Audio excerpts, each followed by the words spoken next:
izraidīt ripārā, tā šoreiz nesekmīgi. Nu, trietā jāiztur 20 sekundes. Mēries jau pa vārtiem un vārti. Ir ar rikašetu un vārti. Vai nu no viņa spēlētāja, vai no mūsējā ļoti pret 5. Baltkrieviem arī atbildīga diena prezidenta vēlēšanas. Rikašets jāizna partnerim. Neizdots izbrīvēties tādā īstā metiena pozīcijā. Juris Upītis pats iesniegt partnerim. Un tagad ir lieliski. Pīķis! Aizsargs pieslēdzās uzbrukumā. Cik labi Pīķis iestiko iekšā. Tur Upītis deva partnerim. Atlets tur tāds rikašets no priekš izna Bundeļev kopā. Iegūstam ripies zonā. Labi pietur ripu Pelš.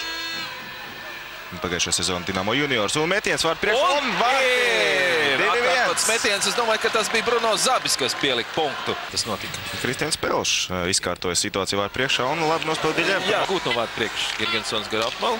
Un nobloķē bez ripas vienu partneri. Labs spēku paņemens. Šeit varētu būt 2 minūtes. Un tieši tā. Un, kad tik ne šim tiesnesim, nu tas nav vairāk par 2 minūtēm.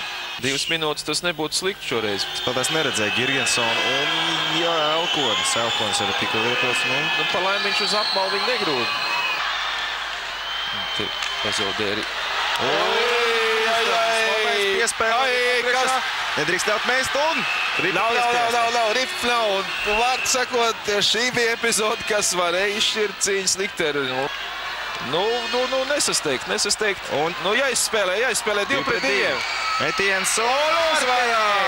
3-1! Kas tas bija, mēs šobrīd pat neredzam, bet Latvija ir augstākajā līgā. 3-1. Labs mazāk dzird, Latvija ir augstākajā atkal divīzijā. Protams, viss metīsies pie Jāņa Kalniņa. Viņa apsveikt, viņš teicam, nospēlēja. Un Latvija tiek elites grupā.